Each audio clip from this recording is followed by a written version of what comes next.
Mummy, please don't leave me inside this forest. I don't want to die, and you know I'm blind. Ada shouted at the top of her voice, begging her mother with tears rolling down from her eyes. The cold wind howled through the trees, its sharp bite cutting through the thin layers of fabric that clung to a small, trembling figure. Her name was Ada, and she was just a child, blind from birth, yet in her ears, the forest was full of life. Birds chirped, leaves rustled in the wind, and the distant babble of a stream called her name, but it was all a world she could not see. She had never seen a sunrise, nor the colors of the world around her. She only knew darkness, a thick, unyielding darkness that had been her reality for as long as she could remember. Her mother, Amara, held her tightly by the hand, her grip tight and desperate, as if trying to anchor herself in a world that seemed to be slipping through her fingers. Ada could feel the tension in her mother's fingers, the rapid pulse that raced through her palm, and she heard the shallow breaths that came from her. "Mother?" Ada's voice was soft, uncertain. "Where are we going?" Amara didn't answer immediately. She only gripped her daughter's hand tighter, pulling her along through the dense underbrush. The leaves beneath their feet crunched with each step, but to Ada, the noise only added to the confusion. She couldn't understand what was happening, nor the sudden urgency in her mother's movements. "We're just going on a little walk, my love," Amara finally said, her voice strained, as though each word cost her something. "A walk to find something you'll need." She tried to sound calm, but Ada could sense the unease in her tone, like a storm waiting to break. The wind picked up, pushing the trees to sway and creak. Ada tried to steady herself, but the forest seemed to close in on her, the sounds becoming overwhelming. She could feel her heart racing, mirroring the speed of her mother's frantic steps. "Mother, I'm scared," Ada whispered, clinging to the fabric of her mother's dress, sensing her mother's distress. Amara stopped, a sudden jolt in her body, and Ada heard her mother's breath catch. It was as though the very air had thickened, becoming harder to breathe. For a moment, there was silence, deep, suffocating silence, broken only by the wind. "Ada," Amara said softly, her voice shaking. I don't want to do this." Ada was confused, her brow furrowing in the darkness that surrounded her. She had never seen her mother so uncertain, so broken. The woman who had always been her protector, her constant companion, now seemed like a shadow of herself. Amara crouched down, her knees making a soft rustle in the leaves. Ada could feel her mother's arms trembling as they wrapped around her, pulling her into a tight hug. The warmth of her mother's embrace was a fleeting comfort, for Ada could tell something was terribly wrong. "I need you to understand, Ada," Amara whispered, her voice faltering. "I love you so much. But I can't give you the life you deserve. I can't keep going like this." The words felt like a punch to Ada's gut. She pulled away slightly, sensing the shift in her mother's tone. "Why? What do you mean, Mother? What are you saying?" Ada's voice wavered as her chest tightened. She could hear her mother struggling, each breath coming in ragged gasps. Amara stood up slowly, her body stiff. "I don't have a choice, Ada. I can't keep this up. I'm not strong enough anymore. I can't take care of you the way you need. I've tried, but I'm failing." Her voice cracked, and her hand reached for the child's face, brushing her hair back gently, like a final act of tenderness. The world seemed to stand still for Ada. She couldn't understand. Her mother's words made no sense. "Mother, what are you talking about? Please don't leave me. I don't want to be alone." Amara closed her eyes for a brief second, fighting back tears. She could no longer hold herself together. This was the hardest thing she had ever done. She had tried to keep her daughter safe, to shield her from a world she couldn't see, but the struggle was too much. It had worn her down to the point of breaking. "I'm sorry, Ada," she whispered. "I'm so sorry." Without another word, she turned and walked away, leaving Ada standing alone in the dark forest, helpless and confused. The days after her mother's abandonment blurred into one long, never-ending stretch of time. Ada had no way of knowing how long she had been alone in the forest, her only company the sounds of nature, rustling leaves, chirping insects, and the occasional howl of a distant animal. She couldn't see the sun rise or set, but she could feel the temperature changes, the way the air grew cooler at night and warmer during the day. Time passed, but it no longer seemed to matter. At first, fear gripped her. The panic of abandonment, the shock of not understanding why her mother had left, haunted her every moment. She cried for days, the wetness of her tears mingling with the earth beneath her, but there was no answer, no comfort to be found. Then came hunger.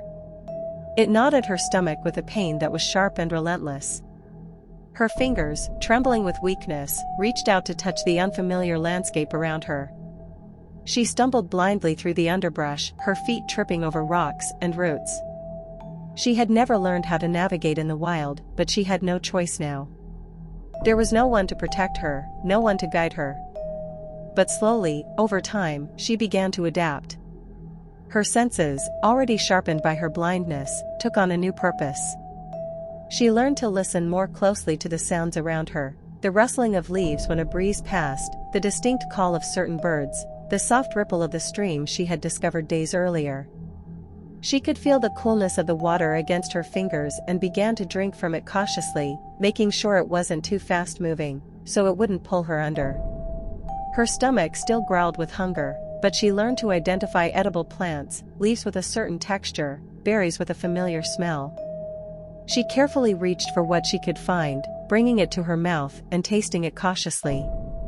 Every bite was a small victory, a step closer to survival.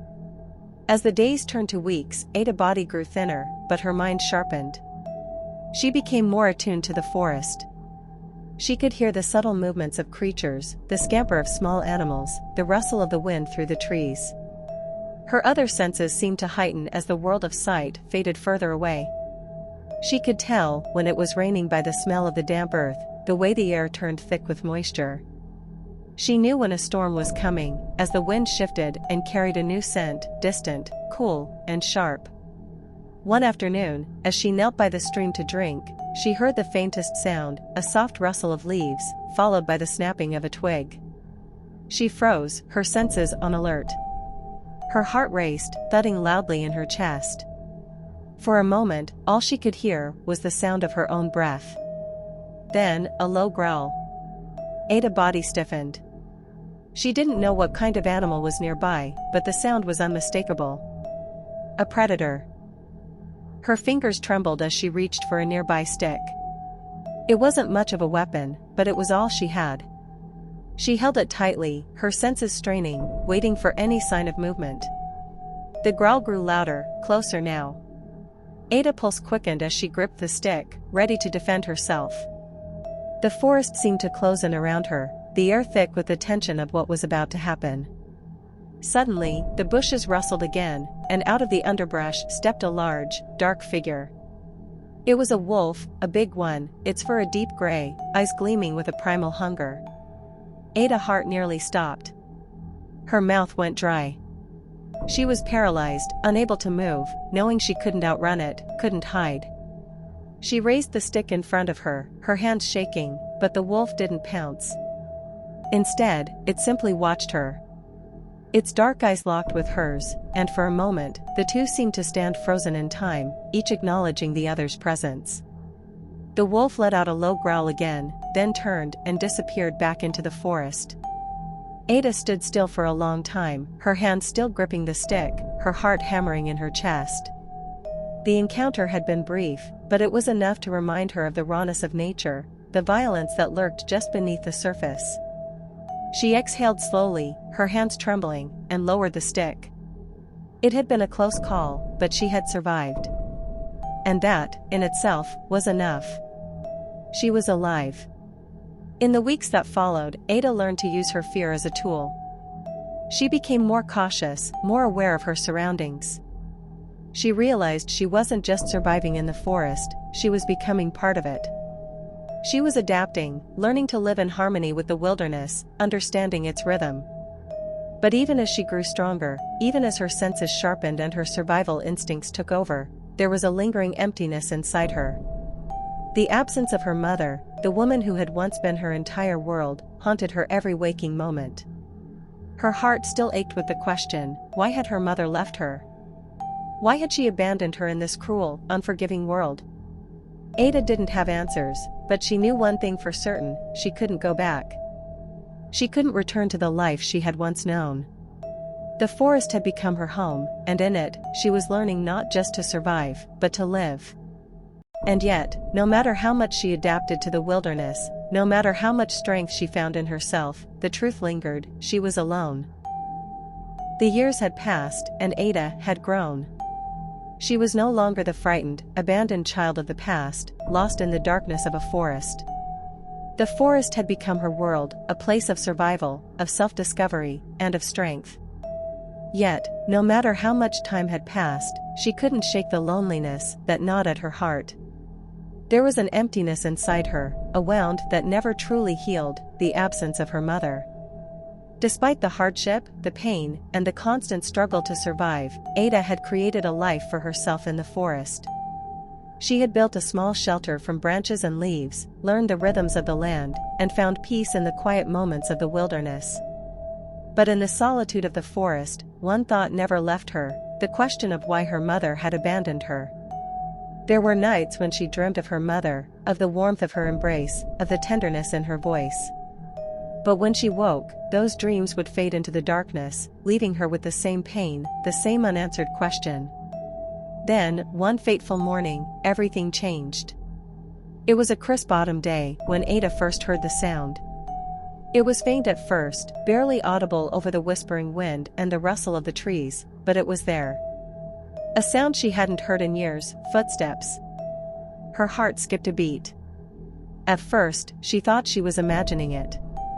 The wind played tricks on her, the leaves swirled in the breeze, but the sound continued.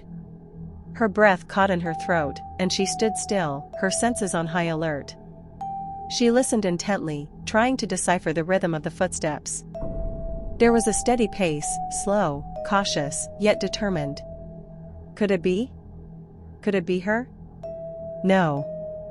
She couldn't let herself believe it. Her mother had left her, abandoned her in the forest. But still, the thought lingered, like a flicker of hope in the dark. The footsteps grew closer. Ada's heart pounded in her chest, and she felt her knees weaken. She tried to steady herself, gripping the rough bark of a nearby tree, her fingers digging into the wood. She knew the forest better than anyone. She knew its sounds, its smells, its every secret. But this was something different. Then, through the trees, she saw a figure. It was a woman. Older now, her once dark hair streaked with silver, her face marked by time and weariness. She moved slowly, as if uncertain, but there was no mistaking it. It was her mother. Ada's breath caught in her throat, and for a moment, she stood frozen, unable to move, unable to speak. Her mother's eyes were wide with a mixture of guilt and longing, her expression soft yet filled with an undeniable regret. Amara stopped when she saw Ada, her hand trembling slightly as she reached out, as if unsure whether she had the right to approach, to touch the daughter she had left behind. Ada could feel her heart racing, her body torn between a flood of emotions: rage, confusion, disbelief.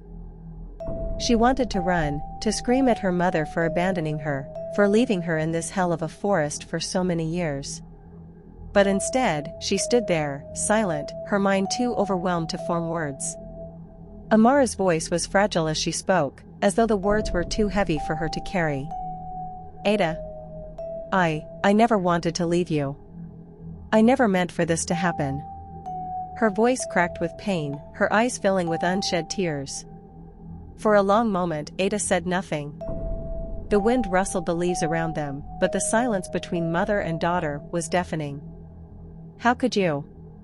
Ada's voice finally broke the silence, raw with hurt and disbelief. How could you leave me here? In this place? Do you know what it's been like? Do you know what I've had to do just to survive? I was just a child. Amara took a step forward, her face contorting with sorrow. Ada, please. I didn't have a choice. I was scared. I thought I was doing the right thing. I thought you'd be better off without me.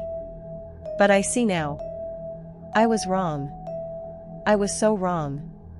Tears welled up in Ada's eyes, but she didn't allow them to fall. She had cried too many times before. The tears of a child, the tears of a girl who had been abandoned. Now, she was no longer that fragile creature. She had built herself up from nothing. But the pain was still there, buried deep inside. I've lived all these years without you, Ada said, her voice low but steady. I've learned how to survive. I don't need you anymore. The words stung even as she spoke them, but they were the truth. She had learned to live on her own. She didn't need her mother to rescue her. Amara's face crumpled with regret, and she reached out a hand. Ada, please. I am so sorry. I thought I was protecting you, but I was wrong. I've spent years regretting leaving you behind. I've never stopped thinking about you. Ada shook her head, taking a step back, her arms folding protectively around herself. You can't take back what you did. You can't erase the years of my life that you stole from me.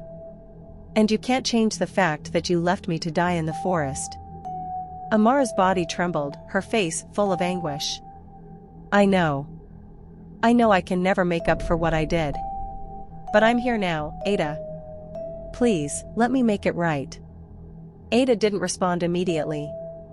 Her heart felt heavy, torn between the anger that still burned inside her and the faint hope that her mother might truly feel remorse for her actions. The silence stretched on, a quiet battle of emotions raging between them. Finally, Ada spoke, her voice steady but firm. I've lived without you. I've learned to be strong. But I won't forget what you did. Amara nodded, tears streaming down her face. I understand. I can't ask you to forgive me. But I just want you to know. I am truly sorry, Ada. I never stopped loving you. Ada stood silently for a long while, her mind swirling with thoughts of the years that had passed, the pain she had endured, and the woman standing before her, her mother, who had left her in the wilderness. The decision wasn't easy. But as Ada turned and walked away, the weight in her chest felt a little lighter. Perhaps she would never fully forgive her mother, but maybe, just maybe, the truth had been spoken, and that was the first step toward healing. The days that followed were heavy with silence. Ada had expected to feel some sense of closure, some peace after her confrontation with her mother, but instead, she felt as though the forest had swallowed them both whole. She couldn't escape the bitter truth of what had happened, the years of survival in isolation, the anguish of abandonment, and the harsh reality of a world without the one person she should have been able to trust most. Amara had stayed in the forest for several days after their meeting, but Ada had hardly spoken to her. They both seemed lost in their own thoughts, surrounded by an air of discomfort that neither could shake. Ada had to admit that a part of her was still too raw, too scarred, to embrace her mother fully, even though Amara's remorse was genuine. The silence between them stretched so long that even the birds in the trees seemed to stop singing. Every day, Ada found herself torn between her anger and the faint stirrings of longing in her heart. She had imagined this moment for years, dreamed of her mother's return, of the words of apology that would fix everything, but now that it had come, the reality was much more complicated. One afternoon, as the sun dipped below the horizon and the forest turned to twilight, Ada found herself at the edge of a clearing. The wind carried the scent of pine and damp earth, and the sound of rushing water echoed faintly in the distance. Her mother had been sitting by the fire for hours, and Ada could sense her presence just beyond the trees. There was a familiar warmth, a desperate hope, in Amara's posture, as if she were waiting for Ada to take the next step. But Ada couldn't. She couldn't just step back into the life she had known with her mother. Too much had changed, and too much time had passed. She was no longer the child who needed protection. She had learned to protect herself, to live without her mother, to rely only on herself. She had become strong in her own right, stronger than she ever thought possible. The forest had taught her that, just as the silence of her abandonment had shaped her into someone who could survive on her own. Yet, despite all her progress, despite all the strength she had found within herself, there was a part of her that still longed for the comfort of a mother's love. The ache in her chest, the gnawing emptiness, refused to be silenced. She had learned to live with it, to carry it with her like a scar. But now, standing at the edge of the clearing, she couldn't help but wonder, was there a way to heal? Ada took a deep breath, her mind filled with conflicting thoughts. She had spent so many years fighting for survival, fighting for answers, that now, in this moment, the fight felt meaningless. What was the point of all this strength if it only left her with a heart full of bitterness? She turned slowly, making her way back toward the fire where her mother sat, hunched over slightly, as though she, too, was struggling with the weight of the past. Ada, Amara's voice cracked when she saw her daughter approach. Her eyes were filled with emotion, hope, regret, love, and a deep sadness. Ada stopped in front of her, her heart pounding in her chest. She stood there for a moment, trying to make sense of the emotions swirling inside her.